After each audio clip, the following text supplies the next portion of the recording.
Welcome back, YouTube. I am Evil Squeegee. This is DMPC, the show where I am both the DM and the PC. Today we're playing more Dungeon World. We left off in our last episode. We left off with the discovery that the mayor of North Pass was a cultist, and that I had beaten up their son and left their son tied up in the cultist's lair. And we had just defeated the songbirds that were terrorizing the town. We came back. We had a lot of money from the merchant caravan that we looted, and we spent that money on things like dungeon gear, on rations, on a wagon to keep our stuff in because we ran out of carry weight. We have a horse now. Mystic says, "I'm in the game." You are in the game, Mystic. You are an old lady. You are an old lady, Mystic. Your name is Christina. The character's name is Christina. It's a match made in Dungeon World. So when we last left off, our heroes Octavia and Christina and Maud, they were all in the boiling chair discussing what their next plan of action was going to be. And that is where we left off, so that is where we shall begin. What's about to happen? What's the plan going to be? Are we going to be able to stop the cult from taking over the town and performing whatever evil, vile sacrifices they're planning to enact? I don't know. Let's find out together with the dice. And why can't I? My clicking is not working. I'm supposed to click this, and it's supposed to...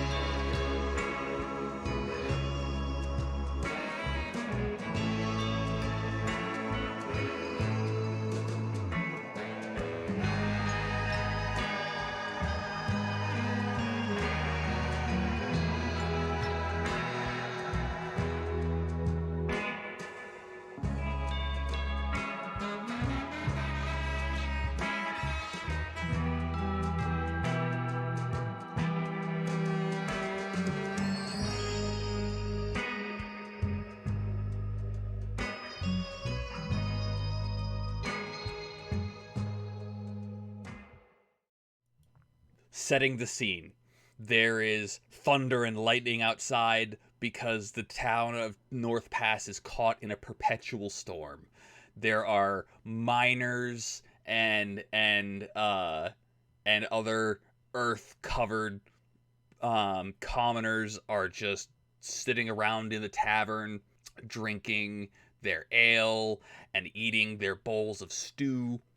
Some of them are engaging in games of Double Dragon Ante, and in the corner we have a table, and at that table sits Maud, who's dressed like a drifter with like dirty clothes, hasn't really gone home since I rescued them from the cult. Then there is me and Christina, who are wearing well, I guess because of the rain, our armor wouldn't be blood-soaked anymore. So we're wearing armor with our shields and our swords kind of like leaning up against the side of the table. And we've all got a tankard of ale, and we're discussing what it is that needs to be done. Christina is sitting back and waiting to see what the others have to say because she is lazy and does not want to come up with does not want to put in the effort of coming up with a plan, which leaves Octavia and Maud discussing back and forth the details of the scheme. Now, the idea is we want information about the cult, which means that we are going to want to capture this mayor instead of kill the mayor. We're going to want to capture the mayor, which means in the dead of night when the mayor is sleeping is our best bet. However, Maud points out that the cult serves Moen, the goddess of night, which means that we'll have to wait until the very wee early hours of the morning, because there's a good chance that the cult will be performing rituals and worshiping during the night. Well, we have adventuring gear. We've got we'll say that the mayor lives. Does the mayor live in a 2-story building? Let's ask the Oracle. Yes, but security is tight, and we can't just approach the building in the middle of the night, we'll need some sort of cover or cover story, or just need to be super stealthy. Super stealthy is probably the order of the day. So the plan is to approach in the very wee hours of the morning, and then under cover of night and storm, get into the second floor of the mayor's house and interrogate him with my eyes that can pierce lies, with my senses that can pierce lies that I've got from questing. Worth noting, in that episode where I fought against the songbirds, I completely forgot that I was supposed to be getting plus 1d4 damage. I need to remember that. It was my level up gift, it was my level up move, and it just sailed right over my head. I completely forgot about it.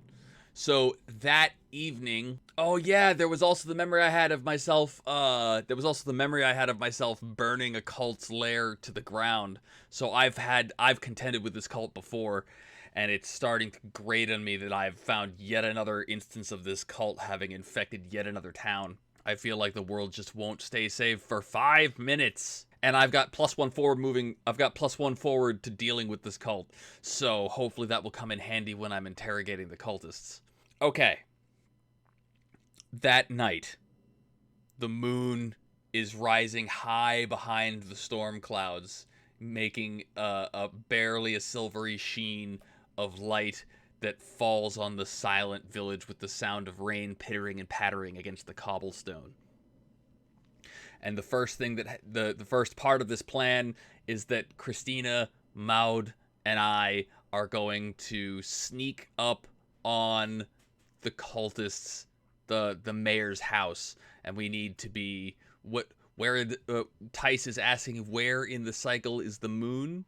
Full, new? I feel like a full moon is the creepiest. So we'll have a full moon where the light is barely piercing through the storm clouds.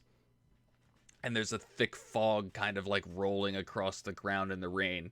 It's always perpetually the worst kind of weather here in North Pass. So the first thing we're going to do is we're going to sneak in towards the mayor's house.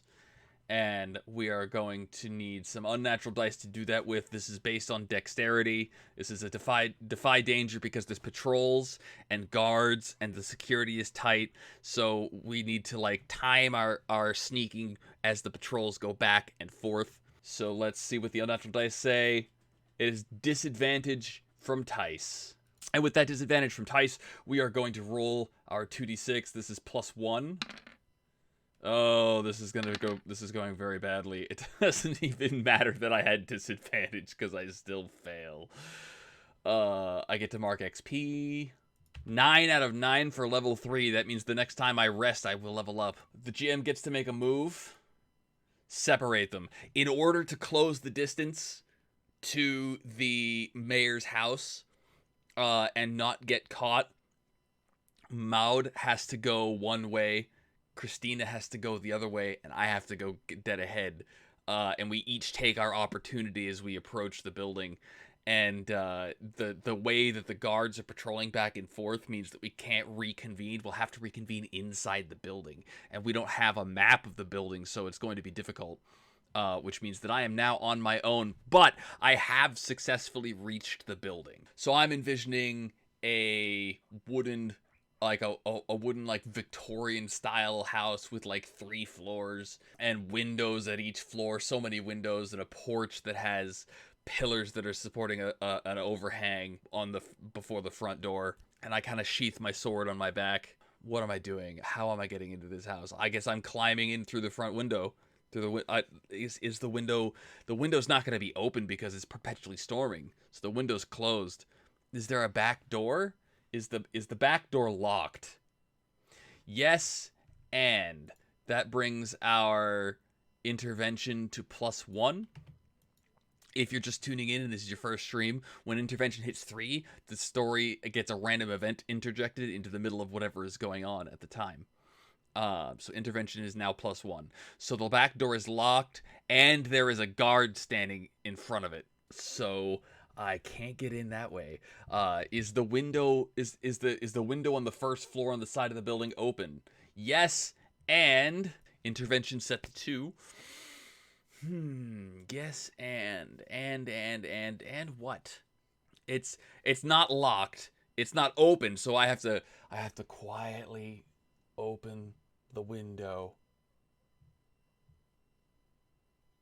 all the way up. And then I am climbing in very quietly, and I find myself in a pitch black dining room. There is a big table in front of me. There's a big table in front of me.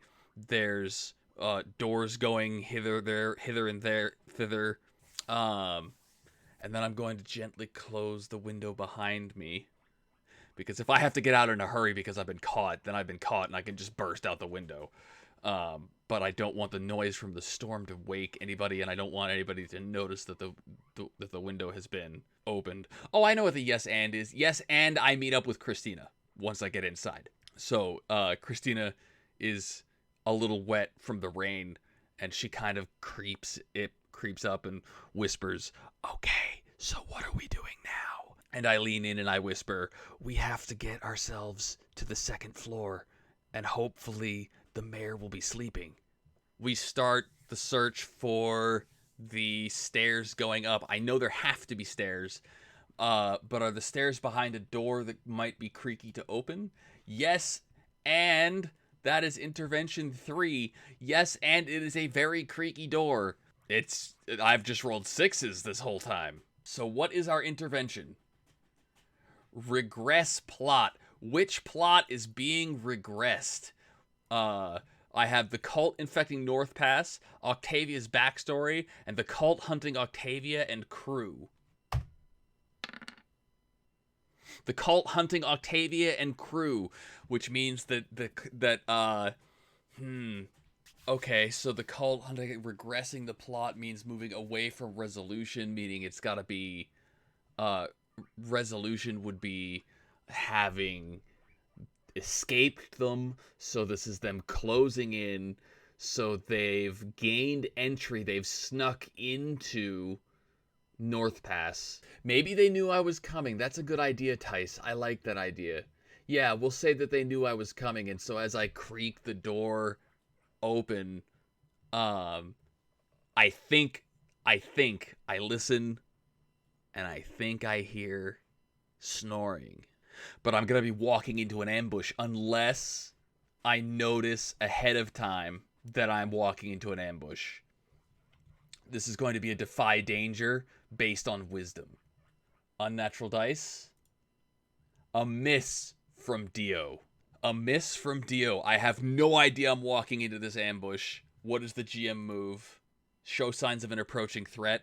That seems to be complete counter to what we just rolled, so we'll roll another one. Give an opportunity that fits a class's abilities. I know I did this last time, but an opportunity that fits a class's abilities. I mean, we are a combat class, and our companion is a fighter, is a warrior. So we walk headlong into this ambush and get jumped.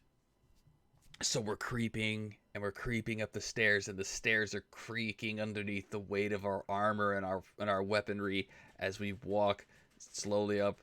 And we round the corner at the top of the stairs, and I'm kind of like, the doors are all closed, and we have to find the room that the mayor is supposed to be sleeping in. And I hear snoring, so I know which door the mayor is supposed to be behind. And I open the door. Is the door trapped? I know we're walking into an ambush out of character. The GM knows. The character Octavia does not know that we're walking into an ambush. So I want to know, as the GM, is the door trapped? No, but they are waiting for us. So I creak the door open, and the mayor is sitting up in the bed, making snoring sounds, like sitting up in bed going, and as I draw my sword, I realize that I've been had, but it's too late, and the cultists descend on me from either side of the inside of the doorway, and I have to defend myself with my shield and my sword, because I'm in the doorway at the choke point, so I'm not getting help from Christina here. It is time for unnatural dice for hack and slash. It is a miss from Tice. So the cultists spring from the darkness of the room and sink their daggers into my shoulder, and I cry out in pain. And I'm going to take... How much damage do these acolytes do? Yeah, they do D4 damage. And I have 2 armor. I have 3 armor because I have a shield, and I'm wearing scale mail because I went shopping. They deal 3 damage. I have 3 armor. I take no damage. They yank their sword out, their dagger out, and a little blood goes spurting up into the air as they do so, but it's a superficial wound, and so it's not going to slow me down at all. I kick into the room, and I have the mayor in front of me and the cultist on either side of me. Christina is behind me, so I need to step into the room and close the distance between myself and the mayor. I can't turn, no matter where I go, I've got my back turned to a cultist. This is not a good position to be in. This is a very bad position to be in. But I step in anyways and fight back to back with Christina. So she steps in and spins around so that she has a dagger in one hand and a short sword in the other. And she's got her back to my back. And now we're turning and facing these cultists one at a time. And now it's time for a good old brawl. Let's see. Unnatural dice. A strong hit from Primacore. We have 2 cultists on either side and the mayor, and we want to keep the mayor alive. These other cultists don't have to live though. They're just red shirts. These acolytes, how much hit points do they have? They have 6 HP. So I'm not going to forget this time I do 1d4 damage. So I do 1d10 plus 1d8 plus 1d4. So it's the highest of the d10 and the d8 plus the 1d4. The highest is the 7, plus the 2 is 9. I drop one of the cultists. So we spin around, and one of the cultists comes in with a dagger, again, trying that downward stab, and I knock it aside with my shield and thrust forward with my blade and just impale this cultist and rip my sword out as his entrails just spill out onto the floor, and he stumbles forward with a cry and blood, and he dies. That's one cultist down. We look to the GM to find out what happens next, and the GM says, reveal an unwelcome truth. An unwelcome truth. What would be an unwelcome truth here? I'm thinking. Well, we have one entirely uncontained, I just shanked the mayor. No, because that was specifically the cultist. However, the mayor is loose. And the mayor is a cultist, and the mayor thus has the move to conjure the forces of darkness. So I think he starts to chant a spell, and we have to deal with that spell, or else we're going to have a problem. The unwelcome truth is that there's a free mage just free casting on us. Yeah. So there's the unwelcome truth is that the mayor is free to just cast whatever spells he wants as we deal with these cultists, and so he begins to channel the spell. He begins to channel a memory wiping spell to drop on top of me if we don't stop it from happening. What do? I'm specifically going to try and knock him out with the butt of my sword instead of the blade of my sword. He is an acolyte, so he has 6 HP. Unnatural dice. Disadvantage from Tice. With a disadvantage from Tice, I roll twice. I take the lower of the 2 rolls. A 10. And a 6. I am adding... What was I doing with this? Oh, this was a hack and slash. I am adding 2, so that is an 8. So I deal my damage, but I am exposed to a threat.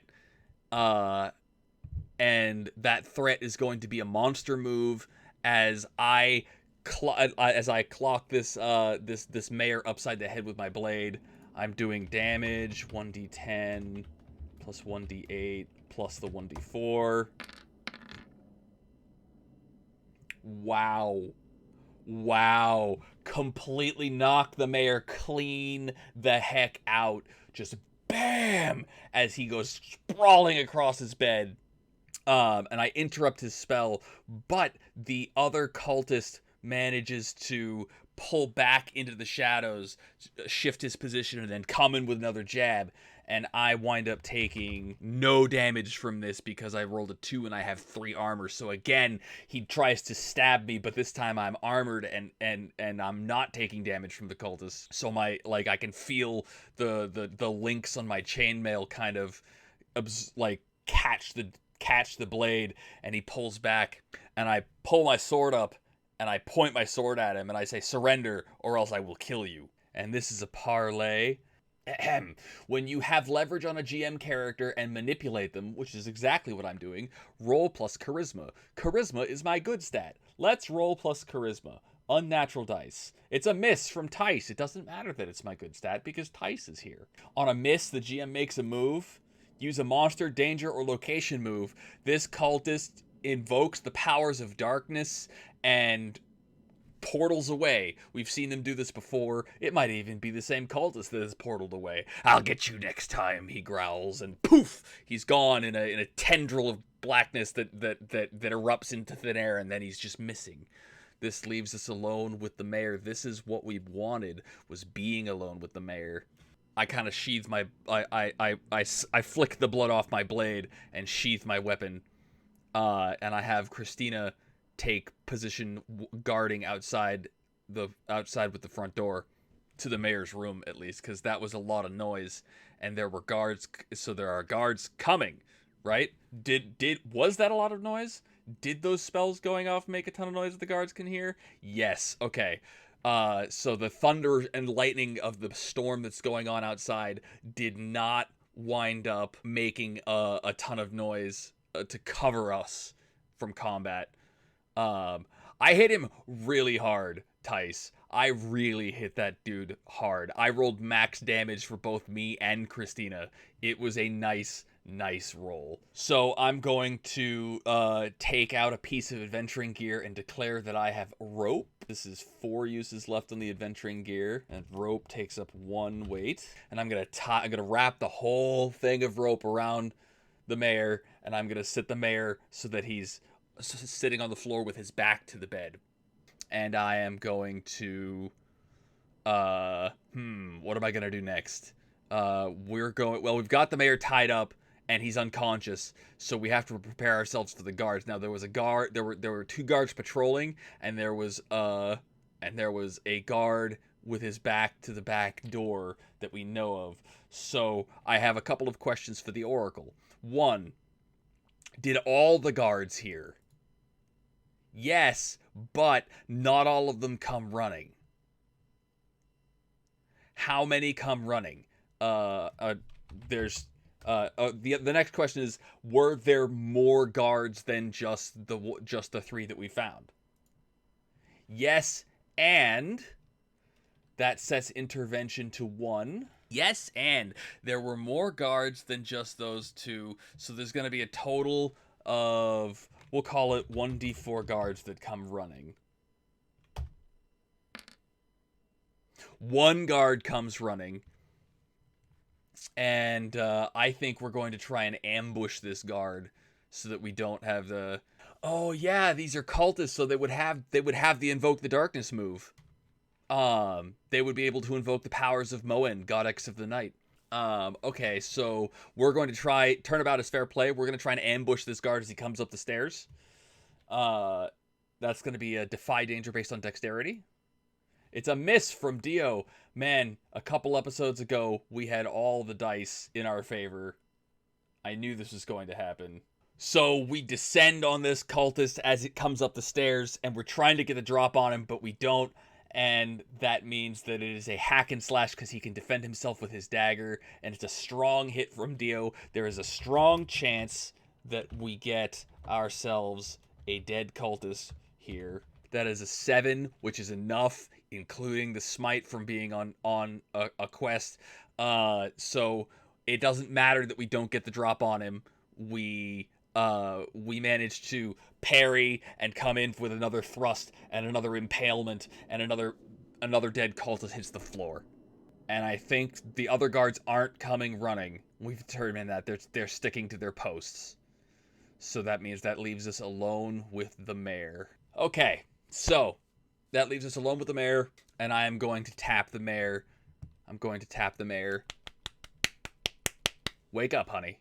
And the mayor will kind of... Ugh. Ow.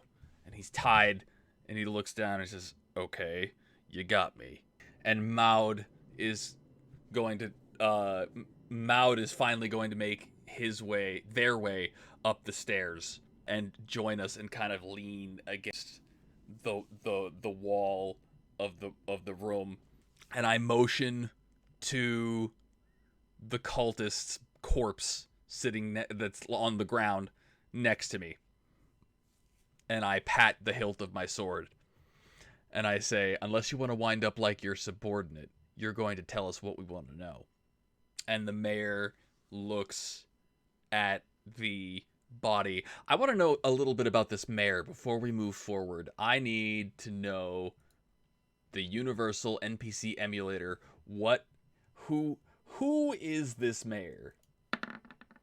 A 67 and an 84. A 67 is a plebeian. An 84 is brute. A plebeian brute. He's not that bright, I don't think. What is the mayor's name? FantasyNameGenerators.com. We're using Elizabethan names. Get male names. Philip Bost. He's a plebeian brute. What does he want? That's another 2D percentile rolls. 90 and 97. 90 motivation verb. He wants to discourage nature. He wants to discourage nature. Okay, I read this as like he wants to do something unnatural. He wants to complete his orders from higher up the cult food chain, and he wants to sacrifice as many people as he can to empower as much darkness as he can to envelop the town of North Pass in perpetual night. That's what I get from that. But he's not bright. He's not the smartest. And I do get +1 forward to dealing with him. So I've made my play. This is another parlay. I've made my play, and the leverage I've got is I'm going to kill you if you don't talk. And he gets to make that choice. So I'm going to throw unnatural dice. This is based on charisma if it comes up. So I get +2 to the roll if it matters. A strong hit from Dio. He gives me what I want. Okay. So what does he tell me that I don't know? Portents. Arrive illusions. Arrive illusions. Reinforcements are on their way disguised as merchants. So, I pat my blade and I say, if you don't want to wind up like your friend here, then you'll tell me what I want to know. And he leans forward a little bit and says, okay, what do you want to know? And I say, I want to know how many of you are there in town? He says, there's a few of us. Your friend here was one of us. I'm one of us. There's the guards around my house.